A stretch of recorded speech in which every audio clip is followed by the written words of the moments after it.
A little girl loses her entire family during the Korean War. A Turkish soldier becomes the only person she has left.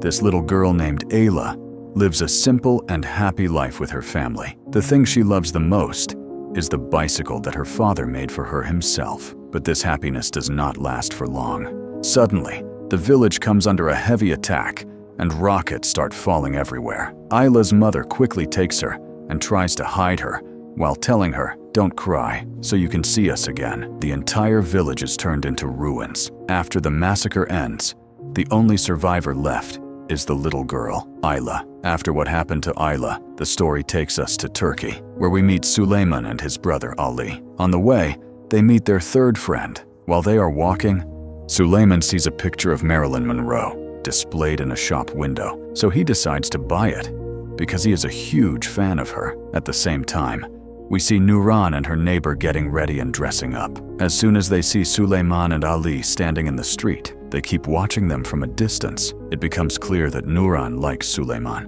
while her neighbor likes their friend, and they are worried because the men are about to leave for the Korean War. After that, the commander calls Suleiman and tells him that his name has been added to the forces that will be sent to the Korean War. Suleiman agrees without any hesitation. Later, we see the soldiers joking about the Koreans, saying that they all look the same and they wonder why Suleiman agreed to go to war.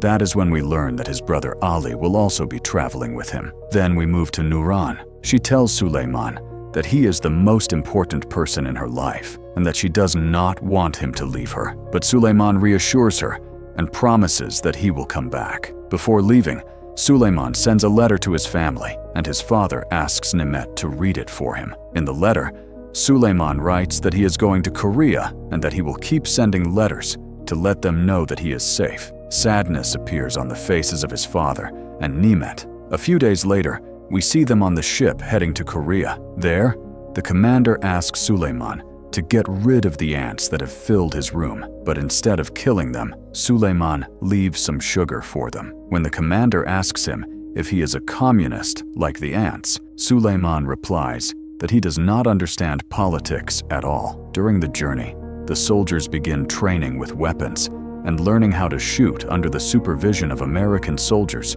from the United Nations forces. At the same time, Suleiman keeps sending letters to his family, Nuran and his friends, updating them about his situation. Finally, the Turkish forces arrive in Korea, where a large number of Koreans welcome them at the port with joy and excitement. As soon as the Turkish forces arrive in Korea, they think the war is almost over and that they arrived too late. So they head to the city of Kunuri, near the border. On the way, they see thousands of refugees fleeing from the war, and they are shocked by the amount of destruction and suffering caused by the fighting. But the calm does not last long. Enemy forces launch a sudden and violent attack on the area, and the soldiers find themselves in the middle of the war much sooner than they expected. The commander gives Suleiman and Aluig a mission with the American forces to deliver important instructions. But while they are on the way, they are caught in an ambush, and the vehicle they are riding in explodes. Suleiman acts bravely and manages to deal with the attacking soldiers. After that, they are forced to continue their journey through the forests to avoid any more ambushes. While walking at night, Suleiman hears the sound of quiet crying coming from among the trees. He carefully moves closer to find out where the sound is coming from. There, he finds a little girl sitting next to her dead mother, holding her hand. Well, Suleiman is deeply moved by the sight and decides to take the little girl with him. After thinking about what to call her, they choose the name Ayla because she is as beautiful as the moon, and they found her under the moonlight that night. When they arrive at the American camp, they meet the commander there, and he explains that the war is not over yet. He tells them that Chinese forces have entered the war and started supporting the enemy, which means that the real battles